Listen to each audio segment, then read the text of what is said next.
antes de estar el libro, tiene el germen en su cabeza de lo que llegaría a ser y no se sabía que existía, Espejos en la niebla. En 1990 yo había escrito 10 páginas de mis recuerdos de Centenares. Eran mis primeros años que viví en esta finca y mi único objetivo era no olvidar lo que allí había vivido. Ha cambiado muchísimo el tiempo y pensé que ese mundo desaparecía y todo lo que yo había vivido lo olvidaría y el mundo había desaparecido. Pasan 10 años hasta que en el año 2000 leo en el periódico que Basilio Martín Patino está rodando en el Cuartón de Traguntía su película Octavia. Eso me trae inmediatamente a la memoria que cuando mi abuelo era muy mayor, con la cabeza muy perdida, me cogía de la mano y me decía: hija, llévame a Traguntía.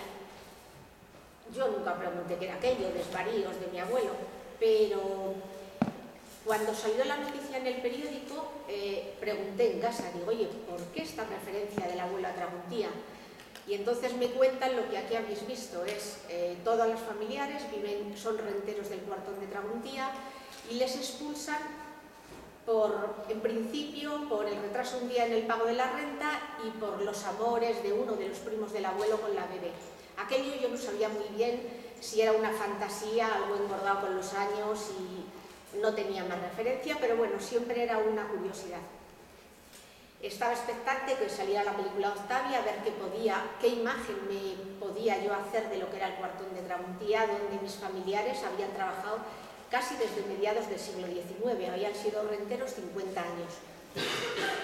Voy al estreno de la película en 2002, pensando que allí estará Basilio. Yo a Basilio no le conocía, pero voy con un sobrecito en el que llevo 10 folios de mis recuerdos de Centenares y 4 líneas en las que le cuento la relación que mi familia tenía con la gente, con el Cuartón y con la familia del Cuartón. No sabía dónde enviárselo y pasa un año hasta que decido que me acuerdo que en Salamanca tiene una exposición dentro de la Filmoteca de Castilla y León, Artilugios para fascinar, y decido enviarle ahí la carta. Se la hacen llegar y Basilio me llama inmediatamente por teléfono. Me impresionó porque hablaba con emoción del escrito que había leído, que era una pena que él no iba a volver a hacer cine después de Octavia, pero que esa historia cuánto le hubiera interesado. Que él no va a volver, pero el caso es que no dejaba de preguntar. ¿Y qué pasó con esas familias que salieron del Cuartón? ¿Cuántas eran? ¿Por qué fueron a parar a Centenares, que no está próximo a Traguntía? ¿No vas a seguir averiguando? Yo en principio no sabía más, incluso no era una temporada que yo ni siquiera tenía muy buena relación con mi familia, pero su curiosidad alentó la mía y decidí que me ponía inmediatamente en marcha. Tengo que partir de la única referencia, que es las 5 familias con las que yo convivía en Centenares.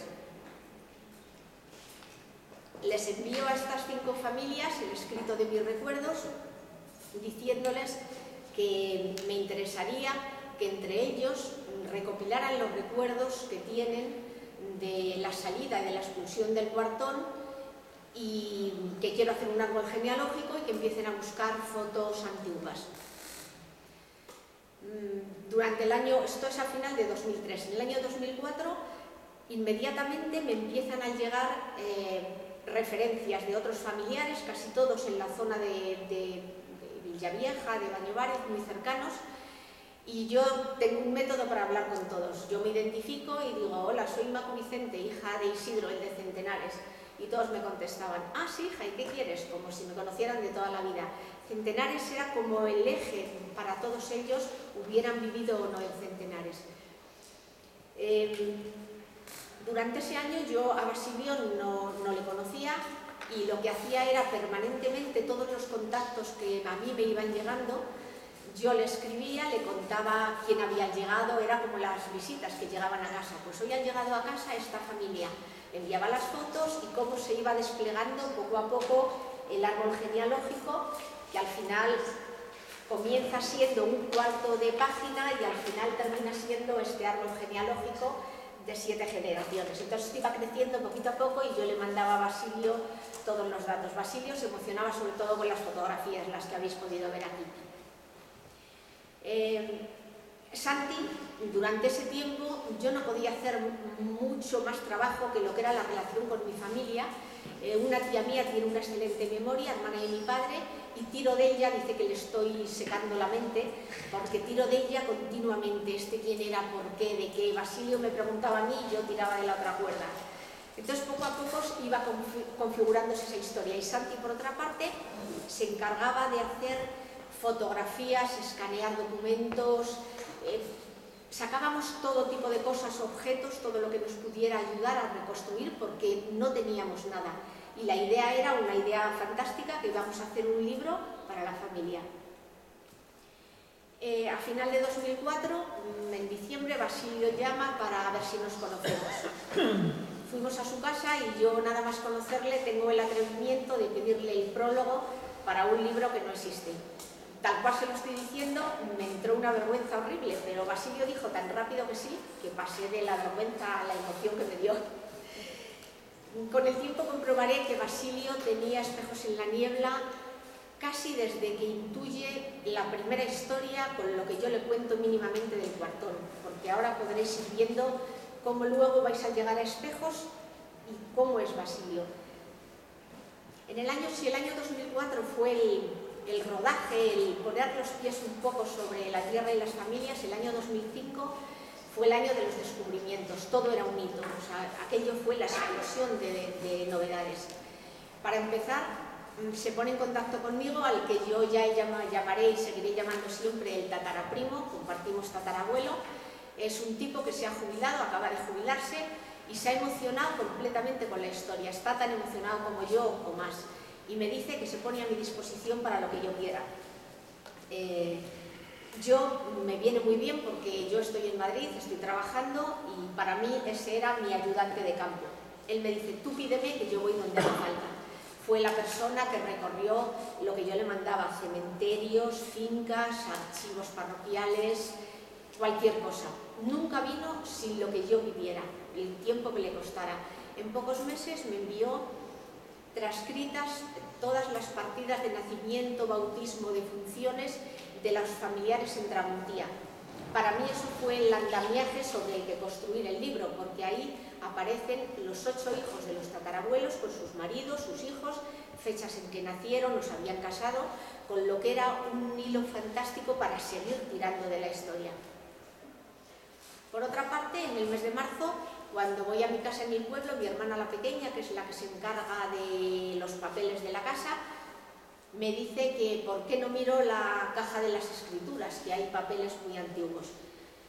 Las cajas de escrituras y de fotografías han sido los cofres del tesoro de todas las casas, ha sido la maravilla, que es donde ha salido todo esto. Me pongo a mirar y el documento más antiguo que veo, que me tiro a él porque está muy amarillento, cosido con un cordón rojo, es un documento manuscrito que encabeza Poder que otorga Carlos Luna. Efectivamente es el documento de expulsión del cuartón de la familia en 1901. Y no solo es como le rescinde el contrato de la renta, sino que hay una frase decisiva que dice, y me obligan a ello razones de alta moralidad. Ahí puedo constatar que efectivamente llegara a donde llegara la historia de los amores, sí que es real que a ellos les expulsan por ese motivo. Por otra parte, encuentro un documento decisivo para una de las primeras preguntas que me hacía Basilio, que era ¿por qué fueron a parar a Centenares? Y encuentro una escritura de 1862, una copia de la escritura de la partición original de Centenares. No solo de Centenares, donde va mi familia, que soy un cuarto, sino todo Centenares, que era una parte de la tierra del Abadengo. Se divide en 1862 entre 8 familias, y ahí enlazo por qué conocían Centenares. Y es que uno de los lotes, el lote número 8 que compran los Velasco, mis antepasados, pertenece al Marqués de Castelar, Nicolás Patiño, y a la vez el lote número 5 era de la familia de la Bebé, con lo que mis antepasados, que eran trabajadores de la Bebé, de la familia Terrero, lógicamente tienen que ir a la finca pues, con el ganado, la labor o lo que tuvieran. Se enteraría que se compraba aquello y fue la forma de conocerlo. En el mes de mayo, Basilio dice que no quiere escribir el prólogo sin haber conocido antes Centenares, que tiene lo que son las personas y las situaciones en la cabeza, pero que quiere ir a Centenares. Viajamos a Centenares un 15 de mayo, un día precioso, con el campo espléndido, lleno de cigüeñas, milanos, y las casas estaban tal cual, las dejamos hacía 40 años, y Basilio no quiere que toquemos nada. Abríamos una puerta y es que se caían las telarañas, pero no toquéis, no toquéis. O sea, para él era una reliquia aquello, le parecía, era el mundo que habíamos dejado allí y era el mundo que él debía de tener en su cabeza. Ese mismo año, después de viajar a Centenares, yo trato de averiguar, porque en la visita a Centenares Basilio lo pregunta todo. ¿Por qué las casas eran todas iguales? ¿Por qué tienen el letrerito encima de las puertas, todas en el mismo año? ¿Por qué hay dos casas aquí que están divididas, distintas? Entonces yo la mitad de las cosas no las sabía, porque yo no sabía muchas cosas de la familia. Entonces yo anotaba para tratar de luego aclararle a Basilio todo lo que hay. Me enteraré y haremos incluso una gráfica de cómo evolucionan y por qué se construyen las casas de determinada manera. A raíz de ponerme en contacto con el Obispado de Ciudad Rodrigo para el tema de la ruta y el cementerio, no da resultado, pero a los pocos días me llaman del Obispado y me dicen que me dan el contacto de una persona, una investigadora de Ciudad Rodrigo, de la historia de Ciudad Rodrigo, que seguramente tendrá toda la documentación histórica de la zona de Centenares, ya que era tierra del Abadengo, tierra perteneciente al Obispado de Ciudad Rodrigo. Y así es. En pocos días me manda todas las referencias que hay casi desde el siglo XII de cómo va apareciendo Centenares en distintos propietarios y la evolución que eso tiene. A mí eso sí que me da el punto para investigar la historia de Centenares. ¿Cuál era el paraje original de Centenares? Porque lo que mi familia, donde se instala mi familia, hay solo una casa, la casa del Montaraz, y quiero saber qué pasaba con Centenares. Se rescata la historia de Centenares del paraje original que había. Suceden cosas durante ese año que me impactan mucho porque se basa todo en la generosidad y en volcarse personas que eran completamente ajenas a la historia. Había leído en el periódico, a mí me daba pena no localizar a un familiar mío que había emigrado a Argentina. Es una cosa muy curiosa porque, como habéis visto aquí, la mitad de Salamanca emigra a principios del siglo XX a Sudamérica. Y curiosamente, de esta enorme saga de los Velasco, no emigra más para quedarse allí que uno de mi familia. Había emigrado en 1927 y decido ponerme en contacto con esta asociación vasca que se han dedicado a poner en contacto a familiares de inmigrados. Les facilito todos los datos que puedo a través de una escritura que deja de albacea a un tío mío. Y por otra parte le digo que en la última referencia que tengo es que tendría una hija que se llamaría Aurora y que ahora viviría en Buenos Aires, hace 50 años vivía en Buenos Aires y que tendría unos 70 años. Le digo de dónde parten, desde Vitigudino, y en 24 horas me envían una dirección postal y un teléfono.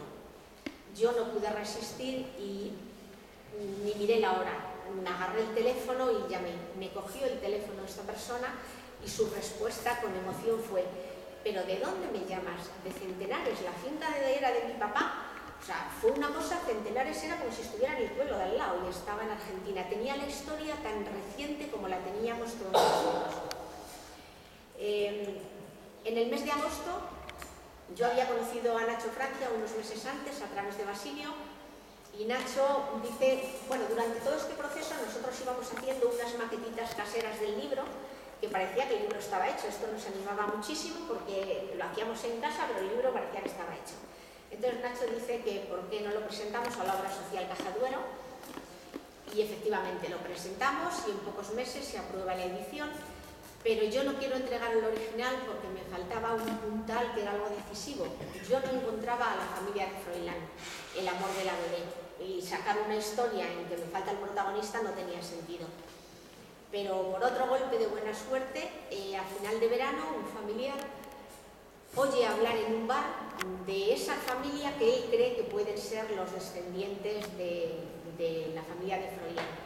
Hago un inciso, la familia de Froilán sí que fue una de las 5 familias que vivieron en Centenares, pero en 1916 medio se arruinan y venden su parte a los 4 primos que quedan allí. Se van a un pueblo de al lado, pero se pierde mucho el contacto con ellos en los años 40. Me deja un teléfono llamo por teléfono y tienen un contestador diciendo que vuelven de vacaciones después de verano, en septiembre. Están en Bilbao.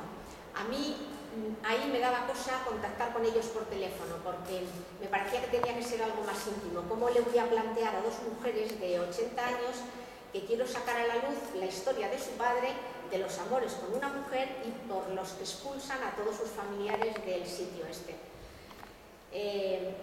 Vamos a Bilbao y nos reciben como todos los demás.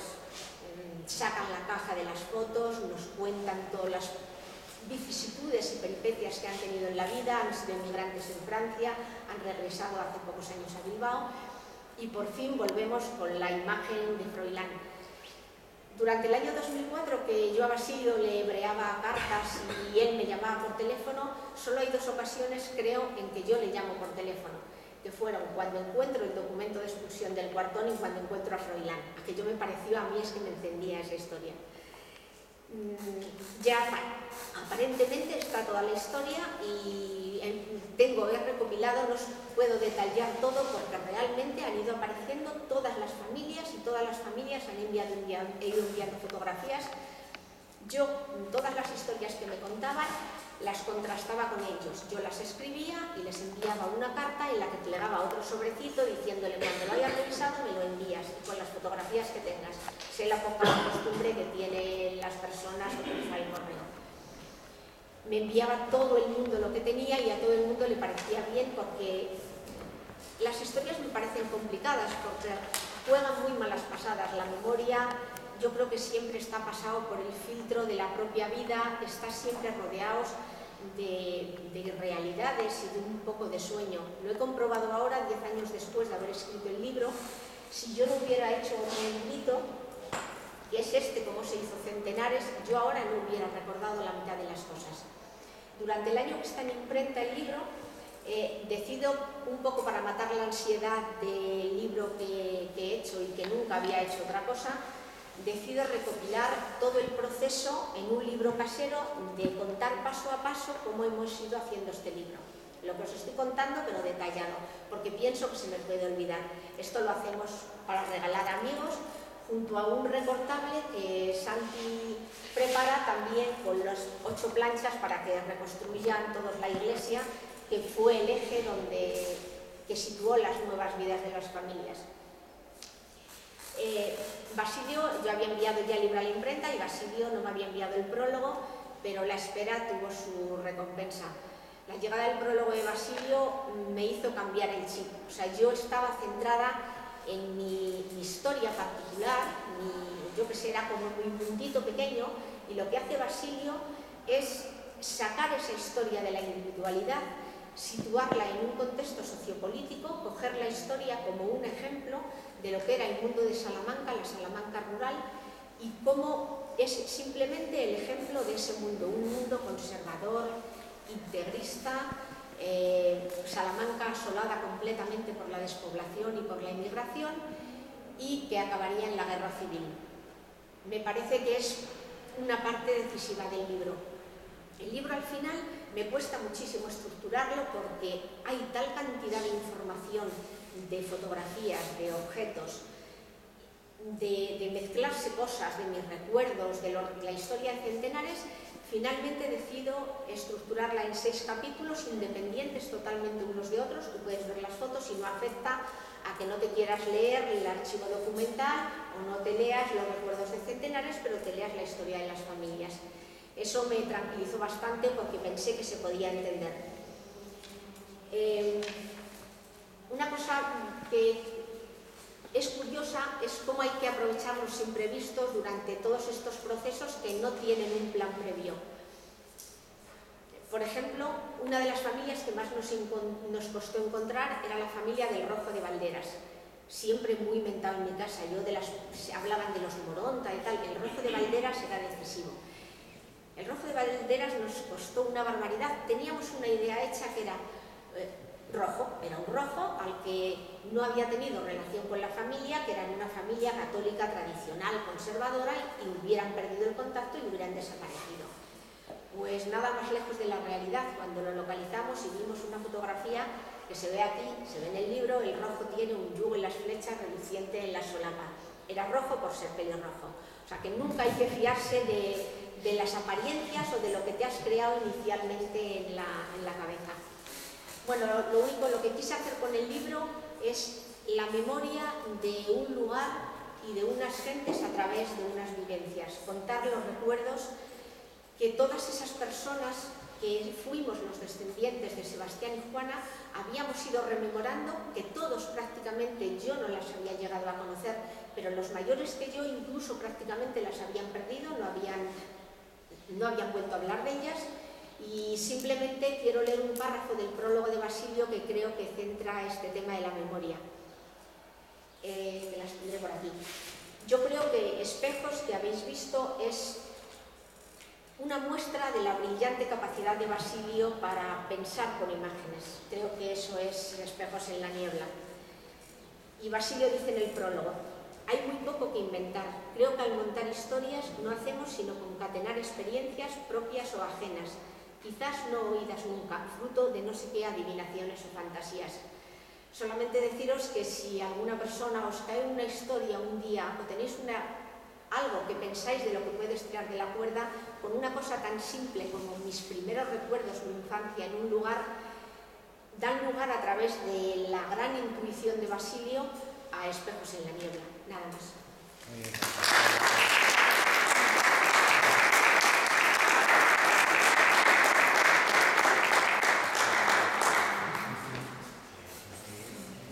Clara, precisa y breve, además. Ignacio, ¿nos cuentas tú una parte de la que te toca? De la de Salamanca, y a ver un poco el azar ha querido que esté aquí Ignacio Francia hoy, que en principio pues no contábamos con su presencia, y esto ha hecho pues que claramente esta reunión pues tenga, digamos, más puntos de vista, más apoyo, ¿no?, intelectual. Pues lo que nos vas a contar probablemente pues sean anecdotarios curiosos y sobre todo toda una historia interesante de cómo has conseguido toda la parte de la familia de Luna Terrero y engrasar la maquinaria de las documentalistas, de los archivos, de todo que tan lenta funciona, y cómo has podido tú recorrer esos recovecos y allanar el camino a Basilio un poco, ¿no?, para que tuviera la cantidad de imágenes que tú comentabas antes, en petit comité, que demandabas casi en el último momento, ¿no?, cuando ya estaba terminando el rodaje y demás, y las vicisitudes que tenías, digamos, en aquella parte. Entonces me interesa un poco la trastienda esa de conseguir los documentos, de cómo detrás de un creador hay mucha gente que está trabajando, que está alimentando esa boca, ¿no? En ese sentido, pues, tu opinión otros comentarios van a ser muy útiles, ¿no? Muy bien, Antonio, pues muchas gracias, que ayer me cazó al lazo a través de Macu y me agrada, porque evidentemente a Macu, a Pedro, aparte de Basilio, incluso mi mujer Lourdes, Pilar, todos los que estábamos implicados en aquel invento, porque eso fue un invento, un poquito más absolutamente, fuerte. Un poquito más fuerte. Más fuerte, porque si no, se tú no, puede. Ya me lo sé. Pues fue una etapa maravillosa, que a través de esta ardilla estupenda que es Macu, que no para, que se mete por todos los rincones, como ha contado, y según lo que ha contado, donde ella ha terminado ahora empieza. También se me decía ayer que hablar un poco de este proceso creativo que tiene Basilio. Y a mí me parece que es indispensable señalar como punto de partida para conocer a Basilio, señalar que es un humanista. Es un humanista a la antigua usanza. Él, hay que recordar que fue alumno de Tobar, de Alonso Zamora, de Lázaro Carreter, de una serie de profesores que eran muy distintos a los profesores de hoy, con una tradición. Se escapaba a las clases de Tierno Galván. En definitiva, había una serie de situaciones que condicionaron esa vida de Basilio. Pero además, en la última etapa, él siempre ha sido un poco anarquizante, pero en la última etapa se le ha ido acentuando ese proceso y a mí me parece también muy característico.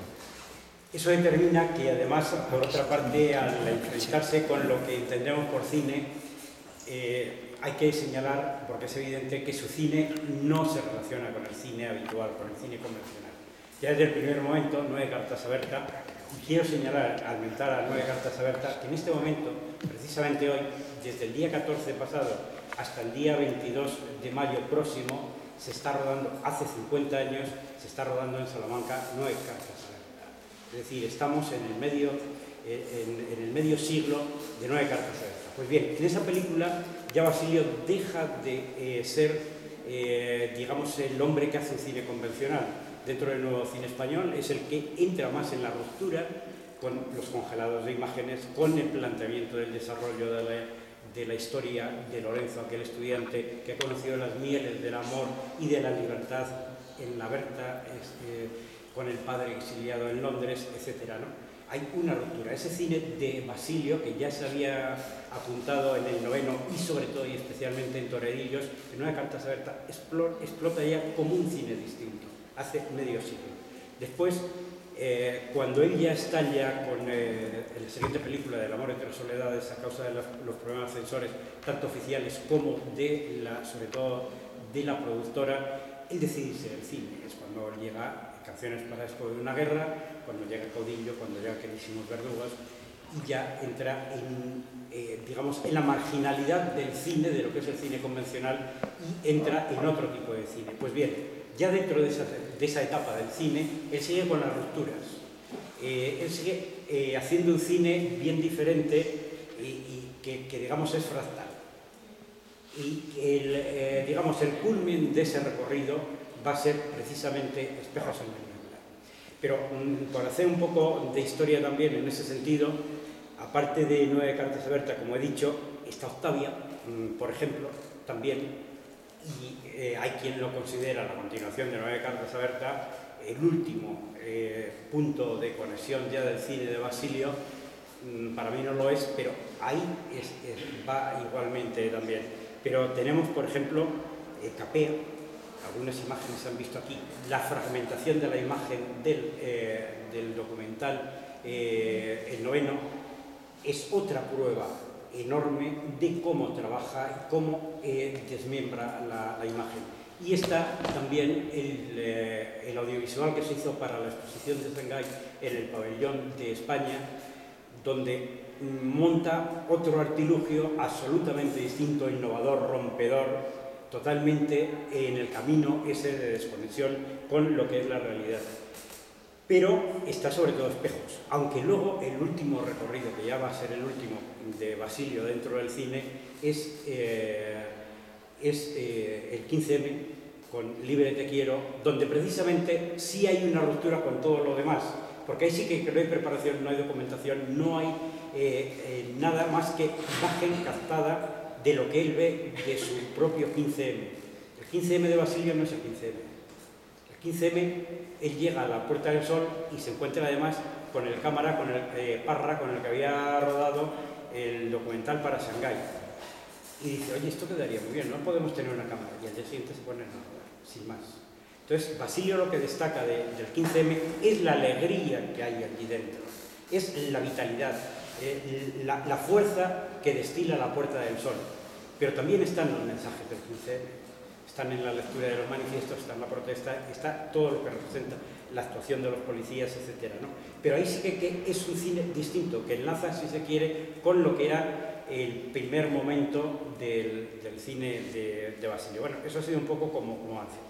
Pero ya para enlazar con lo del libro y lo que decía que yo, y me he ido a los terrenos exteriores, enlazaba con donde terminaba más. Porque Basilio, en ese proceso creativo que tiene, lo primero que hace es acumular libros, recortes, papeles, fotografías, todo lo que a él le pueda documentar sobre el tema que pretende y los temas al margen del entorno de ese tema. Entonces, una vez que tiene toda esa documentación trabajada, él crea su mundo. Rompe el realismo de la historia, siempre. Y a veces tenemos que ir a algunos amigos, los que somos partidarios, más partidarios del realismo, y no de andar con el subconsciente y con los caminos más abiertos, a cortarle, decirle, ojo, que qué tal, y ponerlo en el terreno, otra vez en la suerte, digamos un poco con el capote, para que no se embale demasiado. Pero él sigue rompiendo, desde luego, entrando en el análisis de lo desconocido, entrar un poco en el campo de los sueños y, desde luego, en ese análisis transforma la imagen. Es la gran utilización de romper ese realismo y se pone a jugar. Para Basilio el cine es un juego, desde pequeñito, él lo ha contado en varias ocasiones. Y nunca, ya lo diré después, nunca ha tenido esa oportunidad de jugar tanto, quizá como en esta, con las casetas, porque claro, aquí hemos visto, quienes no vieran lo que fue la exposición en el Círculo de Bellas Artes o en Salamanca, aquí hemos visto la proyección de lo que es la historia, pero originalmente esto estaba en unas celdas, las casetas, que las llamábamos nosotros, donde iban proyectándose los distintos capítulos independientemente, cada uno es independiente. Eso es lo que enlaza con lo que es la esencia del cine de Basilio, que el espectador es un ser inteligente al que le da claves para que él razone y analice y cree su historia. En ese momento, la oportunidad de las casetas le permite esa posibilidad. Yo conocía gente que iba a ver en distintas ocasiones la sala y un día entraba en una caseta, veía otra, podía verlo tranquilamente, no hay una continuidad. No, es una ruptura, es un juego, es el juego de la proyección. Las casetas evidentemente enlazan con las casetas, las barracas en las que inicialmente se proyectó el cine y que Basilio siempre nos quiere convencer de que su abuelo era el que jugaba con ese tipo de proyecciones en Salamanca una vez que Márquez, el primer proyector de cine en Salamanca, apareció por allí. Bien, ese es el juego que por fin, al final, con Espejos en la niebla, consiguió Basilio. Desde luego, a lo mejor hay quien, poniéndonos en un plan teórico, puede decir que es a través de ese manejo de la imagen, esa transformación, se trata del poder político de las imágenes. Entonces, aquí ya sacamos a relucir a Walter Benjamin, del que se puede enlazar, evidentemente, pero del que Basilio no ha hecho tal planteamiento, sino que puede haber ido en recorridos paralelos, evidentemente, pero no en la convergencia de una interrelación entre ellos, ¿no? Porque Basilio, sobre todo, tiene una intuición y un subconsciente que le lleva a la reelaboración de esas imágenes. Y ya pasamos a Espejos. Espejos en la niebla, y Macu lo ha apuntado, en un momento concreto ha dicho que ella ha creído después que Basilio desde el primer momento tenía ya la idea de hacer espejos. Y no es ninguna intuición, es pura realidad Macu, ya lo hemos contado yo creo en alguna ocasión, porque yo lo supe enseguida que había película. En cuanto él me habló a mí de Macu, antes de yo conocerla, que la conocí por motivo de una exposición que yo organizé en Salamanca sobre Gilberto Villalobos, y ella se me presentó allí, ya habíamos hablado por teléfono, etcétera, conocía. Desde aquel momento ya yo sabía que Basilio terminaría haciendo algo, porque se le había metido en el tuétano y estaba empezando a demandar materiales. Yo a él estaba suministrando materiales, él me pedía a mí cosas de aquellos tiempos y pues bueno, recuerdo que me parece que lo primero que le suministré fue fotocopias del periódico más integrista que ha habido en Salamanca a lo largo de los tiempos, y los ha habido muchísimos, que era El Salmantino, editado bajo los dineros de José María Lamamía de Claridad, padre de 8 hijos, 7 varones, todos jesuitas, y una mujer monja. Un hombre que era el integrismo personificado junto con el padre Gil Robles, Enrique Gil y Robles, con Mata, catedráticos de la universidad. Salamanca fue un foco integrista en el que destacó el periodista Manuel Asensio, que cada semana, cada mes, le anulaban un periódico y volvía a crear otro. Quien se lo cerraba era el padre Cámara, el obispo de Salamanca, Tomás Cámara y Castro, que era uno de los obispos teóricamente liberales del obispado español. Era senador, un hombre con mucha presencia, con mucho poder, que tenía un periódico en Salamanca también, pero que lo consideraban un peligro para la religión, porque el foco integrista de Salamanca era muy potente, muy influyente, Y entonces el padre Cámara se veía en compromisos, siempre en polémicas con Unamuno. A Ares, el catedrático de matemáticas, le negó el enterramiento en Camposanto, etcétera, etcétera. Él se veía constreñido por ese momento de explosión que, para salir de la miseria en la que estaba la Universidad de Salamanca, intelectuales como Unamuno propiciaron en la ciudad, ¿no? Entonces, en ese ámbito, yo le iba proporcionando materiales. El Salmantino, el periódico que yo decía antes, el primer número, la primera página, está dedicada íntegramente, consagrado al corazón de Jesús. Cuando antes de un año, después de unos meses de edición, termina con la primera página consagrada al corazón de Jesús. Entonces, todo el recorrido de ese periódico es contra la libertad de prensa, contra la inmoralidad que impera en las costumbres de Salamanca, la degradación de la sociedad, etcétera, etcétera, ¿no? Esos alimentos eran los que yo le iba suministrando porque yo sabía que era fundamental, bueno, sabíamos él y yo y demás, que por ahí había que caminar precisamente en el momento que estábamos estudiando. Y al mismo tiempo, otro de los materiales que se le suministraban se relacionaban con la emigración. Esta emigración a la que Ricardo Robledo, el historiador, que por cierto es del Umbrales, igual que Basilio y yo, esto es muy mafioso en muchas cosas, y Macu no era de muy lejos, de muchos kilómetros más lejos. Entonces, eso a lo que se ha referido, esa emigración a la que se ha referido con tanto cierto Ricardo Robledo, era lo que estaba determinando en el momento en que echan de Traguntía a la familia de Macu, esa migración de miles y miles de salmantinos que escapaban de la miseria. Yo muchas veces, ahora cuando veo lo que está ocurriendo con la gente de África, de Asia, que escapa de sus sitios, me remite a aquello. Los periódicos de Salamanca, durante años y años, los anuncios más importantes, páginas enteras a veces, son anuncios de navieras que salen de Vigo, de Santander, etcétera, camino de América. Y de la zona nuestra, las Arribes del Duero, se fueron miles de ciudadanos. De la Sierra de Francia maravillosa, dos paisajes, dos ámbitos con paisajes magníficos, pero que eran de pura miseria, se fueron miles y miles de personas. Unamuno montó la organización de intelectuales agrarios que se dedicaban a ir por los pueblos, a crearles conciencia para que demandaran esas situaciones en las que se encontraban cada escrito. Solo citaré el caso de Boada, puesto que no se refirió él, Ricardo. Boada era un pueblo que el cura, el alcalde y el maestro deciden que allí ya no se puede vivir. Los estaban explotando de una forma inmisericordia. Aquello era la miseria pura. Le escriben al presidente de la República Argentina que si les manda un barco, todo el pueblo se va. Y se lo mandan. Lo que pasa es que Ramiro de Maeztu se enteró en Londres, estaba de corresponsal en Londres, lo contó, y en el Parlamento español se montó un zipizape de mil demonios, que esa era la vergüenza de España, que no se podía dar salida a esa gente, impidieron el viaje cuando el barco estaba de camino.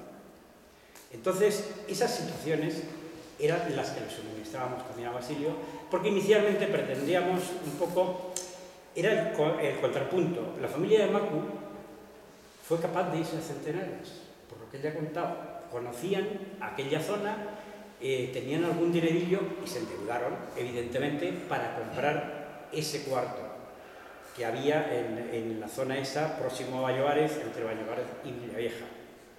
Pero otra gente no podía hacer eso. Otra gente estaba en la pura miseria.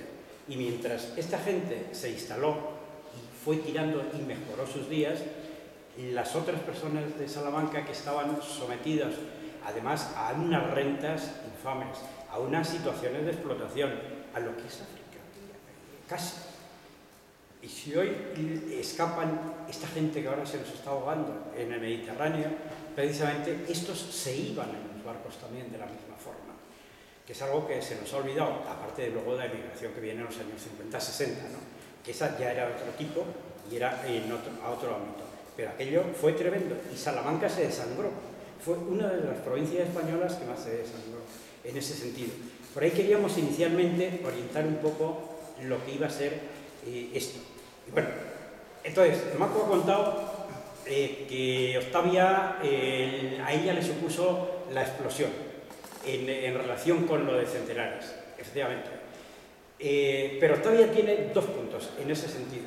Yo señalaría, como yo también estuve en el germen de Octavia, entonces inicialmente teníamos muy poca documentación sobre Inés Luna Terrero, que Basilio siempre la conoció como la bebé porque en aquella zona nuestra se la conocía como la bebé. Entonces él lo que recordaba era aquellas cosas que él oía contar en Umbrales, que luego siguió oyendo contar cuando sus padres se vienen a Salamanca, y entonces la bebé sigue siendo otra referencia todavía provincial. Pero teníamos muy poca documentación porque además había una biografía muy beata de un archivero que había utilizado documentos a los que no había tenido acceso nadie, pero había sido de esas biografías desgraciadas que desorientan, en muchos casos más que orientan. Pero sí teníamos algunas cosas en ese sentido. Y a él le interesaba conocer el ámbito de la bebé.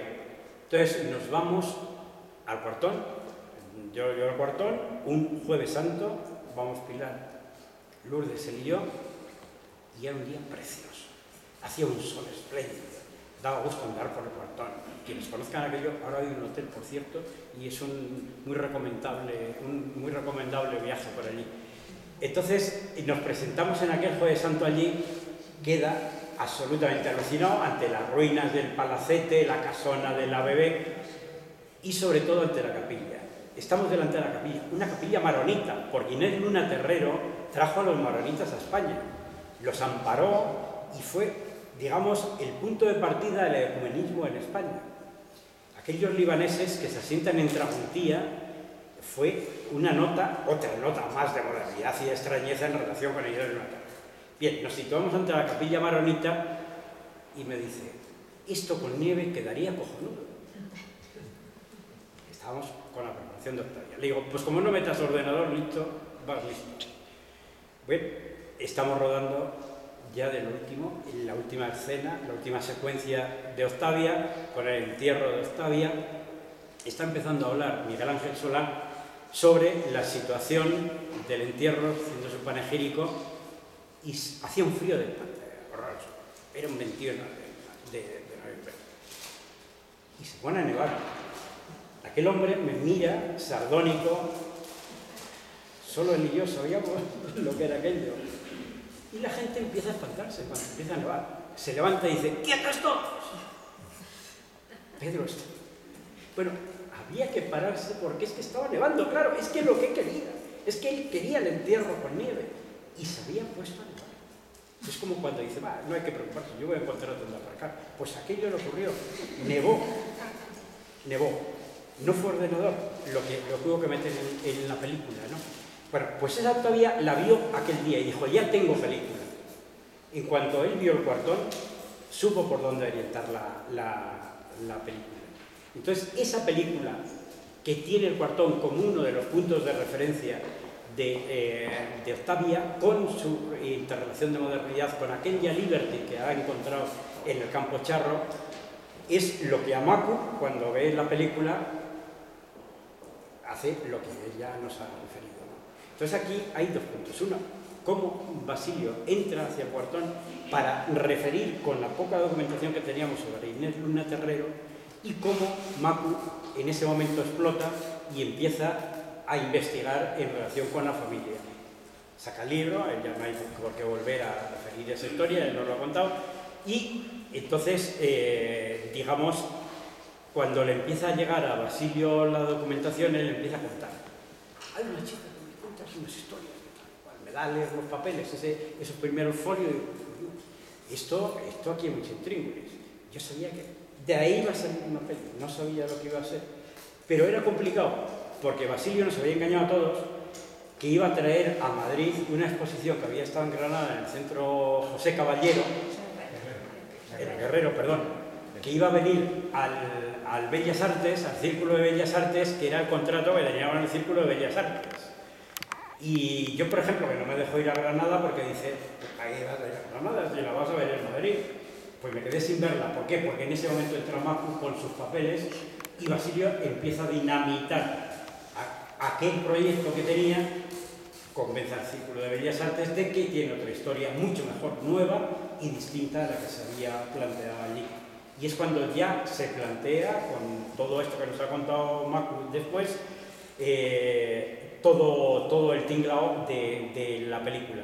Pero en ese proceso, precisamente es cuando entra el cambio que se establece en lo que yo he contado antes de hacia dónde orientábamos el recorrido del proyecto, ¿no? Porque ya entramos más dentro de, que era lo que se refería Antonio, dentro de lo que era la bebé, lo que era Inés Luna Terrero, porque necesitamos el contrapunto de la familia de Macu con el Carlos Luna, que era el que había expulsado a la familia, que era el que había intentado renovar, que era la Salamanca integrista parada, obsoleta, que llegaba con sus ideas de modernidad de Cuba, de Estados Unidos, de Francia, donde había conocido a la madre Inés, donde Inés Luna Terrero nació, al margen del matrimonio, con el escándalo consiguiente que una familia nobiliaria como Luna Terrero, su hija tuviera una hija natural en Francia, porque se había encontrado con un cazafortunas como era el Luna Terrero, que sí Carlos Luna, que sí tenía ideas, que venía a renovar Salamanca, que fue el hombre, bueno, ya lo he contado Ricardo, que el hombre que llevaba la electricidad a Salamanca, la industrialización, etcétera, etcétera, y que encuentra un escaso recorrido en una serie de personas que sí tenían ese enlace con él, pero el resto era ese integrismo, ¿no? Entonces ahí empezó Basilio a pedir materiales sobre Inés Luna Terrero. Y vimos que era necesario, además, porque la documentación que teníamos era escasa. Yo le dije, mira, esto quien mejor no lo puede contar es Ricardo Robledo, el historiador, porque a mí me había contado que con su equipo, Javier Infante, Lola de la Calle, que por cierto iba a resultar familia de los Velasco de Centenares, Santiago Diezcano, etcétera, habían hecho una investigación, pero habían hecho la investigación en el sentido económico, lo que pretendía aportar el padre de la bebé, de modernización de las fincas, etcétera, etcétera, todo lo que también ha señalado Ricardo. Y entonces yo le dije, oye, cuéntanos de qué va esta historia, cuál era la situación de Salamanca y qué aportó Carlos Luna y qué ocurrió con la bebé. El relato de Ricardo Robledo a Basilio con la cámara fue derrumbrante especialmente para Basilio, porque en ese momento conoce muchas más cosas de Inés Luna Terrero. Y es cuando me dice, oye, de esta mujer habría que salir más cuantas, y tenemos unas cuantas fotos, que eran las que habían salido en Octavia, precisamente, muy pocas. Y digo, pues no sé, le pregunto a Ricardo, y me dice, bueno, sí, porque yo digo, no hay fotos, imágenes o tal. Dice, sí, hay por allí un álbum que a lo mejor os viene bien. Bueno, cuando Lourdes y yo vamos a ver y vemos aquello, era una explosión, era una mina increíble, un álbum con todo el proceso vital de Inés Luna Terrero. Era absolutamente increíble que aquello estuviera allí, pero era igualmente increíble que estuviera un archivo riquísimo donde estaban todas las cartas que le había escrito el bestia de Gonzalo Aguilera, este que hemos escuchado aquí, que se quería cepillar a medio mundo, que cepilló a sus criados, que cepilló a sus hijos, porque al final terminó matando a sus dos hijos y a su mujer porque logró escaparse, y que fue el hombre que atendió a los corresponsales extranjeros en el cuartel general de Franco, porque era un tipo que había nacido en Inglaterra, que tenía idiomas, que tenía una prestancia especial y que había sido novio de Inés Luna Terrero, ¿no? Entonces, todo eso está en el archivo, pero están todas las relaciones económicas, los contratos, están todos sus viajes al extranjero, cómo dejaba en los hoteles de perros en Cannes cuando él iba a arruinarse al casino, porque lo hizo varias veces. Incluso una vez tuvo que pedirle dinero a la criada para que le mandara dinero para poder regresar, y esta le contestó que ella ya sabe que yo no tengo dinero. Que, bebé, ya sabes que yo no tengo dinero, no te puedo ayudar, mira a ver cómo te las arreglas, a tus amigos poderosos y demás, ¿no? Entonces, todo eso está en el archivo, todo eso es lo que descubrimos, todo eso era lo que ha venido a enriquecer notablemente. Pedro estaba montando con Martin Heller, estaban montando esas imágenes. Nosotros mandábamos, porque bueno, a todo esto, bueno, ahora lo cuento porque es lo que me pedía Antonio un poco de las dificultades. Nosotros cuando vimos aquello, pues era evidente que había que, y lo terminamos, había que escanearlo. Pero claro, escanear eso era muy lento porque había que escanear en alta resolución y yo pedí, tuvimos la suerte de que el presidente de la Fundación Inés Luna Terrero siempre ha sido el gobernador, es decir, en ese momento el subdelegado del gobierno. Afortunadamente Jesús Málaga, subdelegado en Salamanca en ese momento, es amigo de Basilio y mío. Le planteé el asunto, enseguida me lo tramitó sin reunir al patronato, no sé qué, caciqueó, no sé cuántos, nos dio permiso para entrar en el archivo y escanear. Pero la directora del archivo, sobrina de ese hombre que había hecho aquella biografía Bea Turrona, se creía propietaria del archivo, porque en la Fundación Luna Terrero su archivo, tenía depositado su archivo en el Archivo Municipal de Salamanca. Entonces no nos dejó más que una hora. Decía que nosotros no podíamos estar molestando a los investigadores desde que se abría el archivo hasta que se iban. Porque entonces yo que había estado en el archivo antes y que sé, la gente que va eran 2, 3, 4 y además casi todos amigos míos, siempre me encontré con amigos en el archivo, de gente que no le iba a molestar para nada, que podíamos estar. No, se impuso. Bueno, yo llamo a Jesús, vuelven a insistirle, la directora es la jefa del sindicato y ese sindicato es el archivo donde está lo que necesitamos escanear. Al final solo nos concedió una hora y nos quedaban muy pocos días. Esta gente de Madrid nos demandaba el material. Ese material, en cuanto empezaron a verlo, era absolutamente imprescindible. Bueno, ideamos una táctica que nos dio buen resultado y así fue posible contar con las imágenes que salieron adelante y llegaron. Bueno, los festejos que se montaban esta gente en Madrid montando, evidentemente están trasladados a la película, que cambió radicalmente desde el momento en que se consiguieron esas imágenes que estaban escondidas, de las que, por cierto, hay una exposición en Salamanca, en el Archivo Provincial, porque afortunadamente ha salido del Archivo Municipal para trasladarse al Archivo Provincial, donde hay otro tratamiento y donde las imágenes, bueno, las imágenes y toda la documentación de Inés Luna Terrero. Ahora ha habido una novela que ha salido recientemente, Majo y yo ya la hemos leído, donde se ha podido trabajar con normalidad y no como nos ocurrió a nosotros, ¿no? Bueno, pues ese proceso Basilio lo vivió con una especial intensidad, tanta como lo que nos reíamos Pedro y yo cuando aquí en las imágenes aparecían las telarañas y a las que se ha referido antes Mago también, porque un día hubo que echarle la bronca a este hombre porque le entusiasmaban las telarañas y estaba en el sobrado. Pedro, que llevaba la cámara con otro compañero, se nos iba la luz abajo, era el último día de rodaje, había que terminar y no había que nos separara de las telarañas y teníamos otras telarañas abajo y en otros sitios donde había que ir. Bueno, pues él estaba entusiasmado con aquello, ¿no? Pues igualmente estaba entusiasmado con las imágenes de Inés Luna Terrero. ¿Qué nos aportaban esas imágenes? Lo hemos visto. Evidentemente hemos estado viendo una señora absolutamente distinta a las señoras que había en Salamanca. Ya desde joven, ella había nacido en Francia. Primero, yo creo que ya le vino el espíritu francés, esa especial distinción en los comportamientos y una serie de situaciones que tiene a francesas, pero ella vivió en Madrid también, aparte que se formó también en Francia en algunos momentos, tenía una especial condición de señora abierta, de señora rompedora, de señora que en Madrid incluso disonaba también. Era una muchacha que fumaba con boquilla, que tenía pantalones, se vestía con pantalones, que rompía, que tenía unas relaciones diferentes, que con Gonzalo Aguilera tuvo un romance que se traslada a través de las cartas. Lamentablemente solo conocemos las de Gonzalo Aguilera a Inés Luna Terrero. A mí me hubiera, bueno, a todo el mundo nos hubiera gustado conocer las de Inés a Gonzalo, porque las que conocemos de Gonzalo en algún momento son de una carga erótica para aquellos tiempos increíble. Y siempre además ya apuntaba el tío ingreído y el tipo desconcertante y el tipo que iba a ser lo que luego fue. Pero las cartas, según se nos ha dicho de Inés Luna Terrero a Gonzalo, desaparecieron porque la familia lo iba a desaparecer. Porque la familia era el conde de Alba, y él enseguida fue conde de Alba.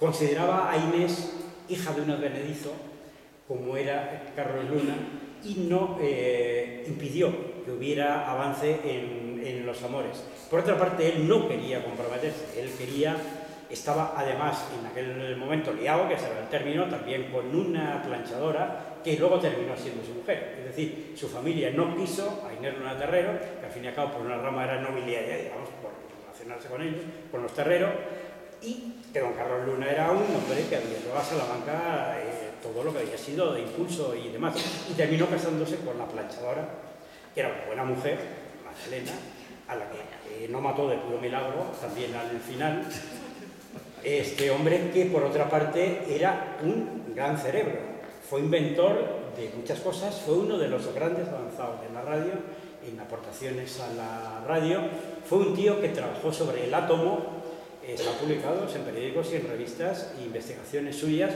o al menos ideas que él tenía, pero era un ser perturbado ya, no hace falta más que escuchar ese relato sobre cómo, lo que eran los rojos, cómo él enfocaba las situaciones, con sus cloacas, como decía, y demás, ¿no? Entonces, todo eso era lo que iba llegando a enriquecer la película, digamos, como convencionalmente en este caso lo podemos llevar a las casetas de la exposición. Pero un día va Pedro, coloca la cámara en el raíl del ferrocarril, un ferrocarril que llevaba... ¿La quieres contar tú? No, sí. No, pero es que, bueno, sí, no sigo más. Se le fastidia la cámara. Y entonces, Maco y yo nos vamos a Salamanca a recoger otra cámara de una amiga. Y en ese recorrido, en el ir y venir, nos dedicamos a conspirar. Y decidimos proponerle a Basilio, bueno, Maco, me dice, díselo tú, porque si acaso a ti te aguanto más. Entonces, decimos que hay que enriquecer lo que son las casetas con unas vitrinas, porque teníamos un material espléndido. Todo el patrimonio que Maco había encontrado en los baúles, todo lo que habían aportado los familiares, todo lo que había. Pero además en Salamanca había una serie de materiales que yo conocía, muchos los había empleado en la exposición de Villalobos, pero luego sabía de otros, de los Huebra, de la Filmoteca, de tal, podía sacarse materiales de muchos sitios. Y materiales que contextualizaban lo que era la época de Salamanca. Y por otra parte, lo que había dicho antes, al subconsciente de Basilio, a ese romper imágenes, a ese fractar la realidad, nosotros poníamos el realismo y sacábamos aquello. Lo tuvimos más difícil con la comisaria, con el Fernández Polanco, Aurora, perdón, se me olvidó. Aurora Fernández Polanco, que creía que lo que queríamos exponer eran las telarañas, yo creo. Y entonces decía que para miserias ya había bastante por el mundo y tal. Nos costó convencerla de que lo que iba, y luego quedó muy contenta, lo que íbamos a exponer. Basilio es muy duro muchas veces, no deja entrar en lo que él ya tiene predeterminado. Pero en el momento en que yo le conté lo que habíamos conspirado, me dice, suegro, tenéis el campo abierto. Y mientras estábamos comiendo, le fuimos contando un poco lo que creíamos que había que llevar. Y nos dio, bien, dice, no, si a mí me contéis, yo ya lo veré el día que lo tengáis aquí. Y aquello contextualizó mucho para mucha de la gente que iba, tanto al círculo como luego en Salamanca, situar aquella época. Yo recuerdo a José Luis García Sánchez y a Rosa León viendo aquello, le digo, pero antes de que yo me vaya, mira, que os explico esto. Y se ponía José Luis, coño, la habéis roto así el camino. Porque, claro, él veía que aquello era puro realismo, era la realidad de la historia que ha contado Macu, pero que era muy complementario con todo lo que se estaba contando y que luego pues iba a ser digamos, el relato que en definitiva había surgido del libro de Macu, ¿no? Bueno, yo creo que más o menos, y ya me estoy aparcando quizá, eso es lo que procede. Para terminar, me parece que lo que procede es decir que el cine Basilio, en definitiva, a lo largo de todo su recorrido, ha sido un intento de mirar para comprender, pero comprender desde un mundo que le ofrece al espectador como ser adulto, como persona a la que le deja espacios suficientes para que entren en ese territorio y decidan cuál es su película.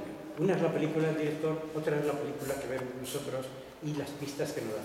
Siempre en su cine ha habido ese espacio de libertad, ese espacio que él no impone nunca y que le permite al espectador, que yo creo que siempre es inteligente, evidentemente, concluir fuera de lo que es, digamos, el tipo de cine convencional, el cine comercial, digamos, para definirlo, que es más habitual.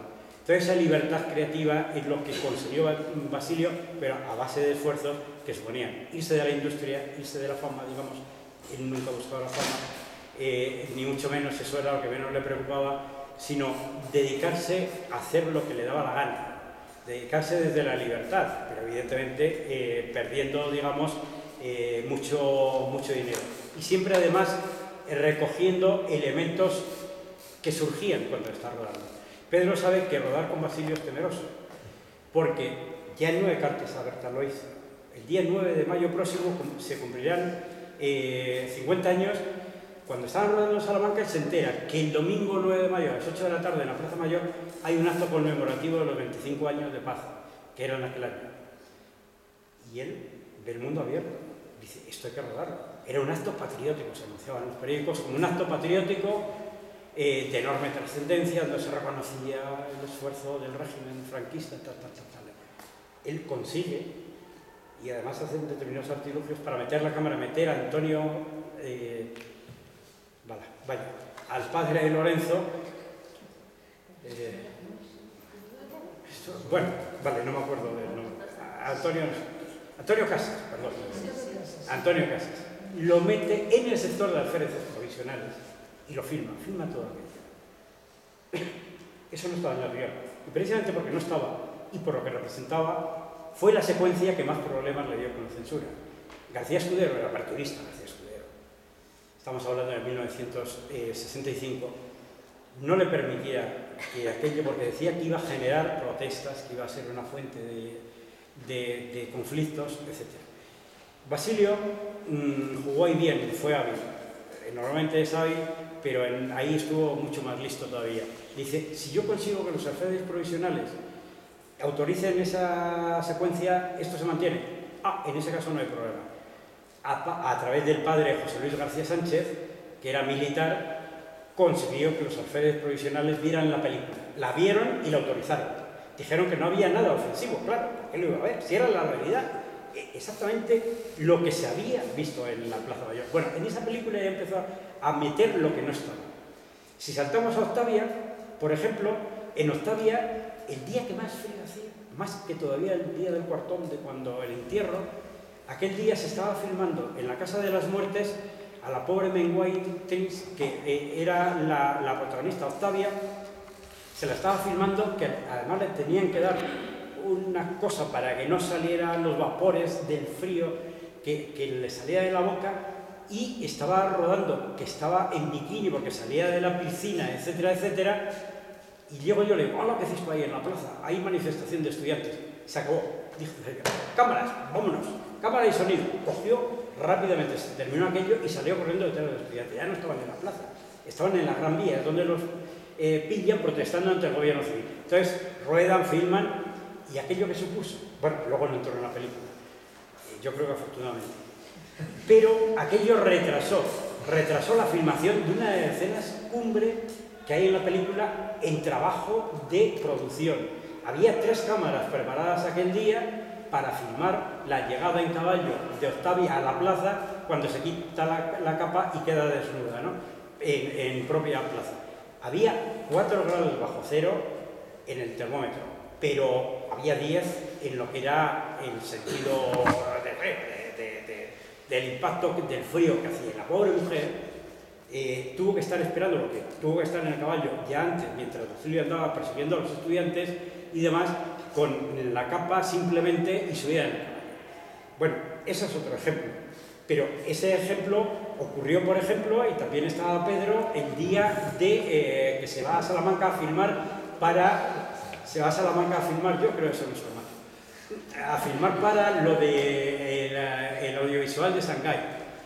Estábamos rodando precisamente junto a su casa, en el huerto de Calisto y Melibea, y comentamos que iban a saber que la corrida, que el día toreado, no sé qué, hay corrida, vámonos a la plaza. ¿Por qué un tío va a salir a hombros? Terreaba, ya no me acuerdo bien, sí, Castella, era Victoria. Llegamos a la plaza, el tío manda a montar las cámaras frente a la puerta grande, porque iba a salir un tío a hombros. Y efectivamente Castella salió a hombros. Es lo que yo decía, nieva, aparca, todas esas cosas. Le sale a hombros el tío. ¿Quién podría determinar aquí? Porque otros días lo normal es que en las corridas no haya muchas salidas a hombros. Le salió, lo improvisa. Él rompe el tío. Y esa ruptura de guiones, lo que ya dije antes, se terminó. Fue con el 15. Allí no hubo más que improvisación. Habían estado en Salamanca, habíamos estado cenando con unos amigos, habíamos estado hablando del 15M y lo que representaba y demás. Ellos no tenían mucha información, además, pero bueno, se van a Madrid, va a la Puerta del Sol y dice, esto es vida, esto es cine. Y ahí estuvo Libre te quiero, que es otra cumbre de lo que es entender el cine con otra dimensión distinta a lo que es convencional. Y yo creo que ese es el proceso un poco creativo y las situaciones de anécdotas en torno a lo que hace la serie, normalmente. Muchas gracias. Muy bien.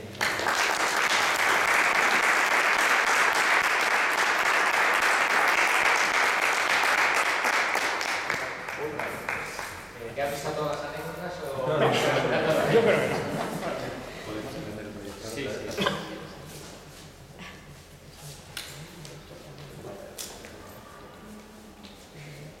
Bueno, yo después de algo tan interesante como lo que han contado Maku y Nacho, lo mío es bastante más banal.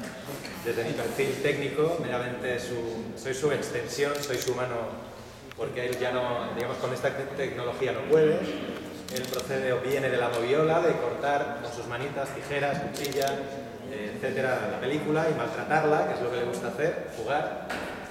Sin embargo, cuando aparezco yo en su regazo, es cuando llega la edición no lineal, los ordenadores y todo esto. Me pido una contraseña.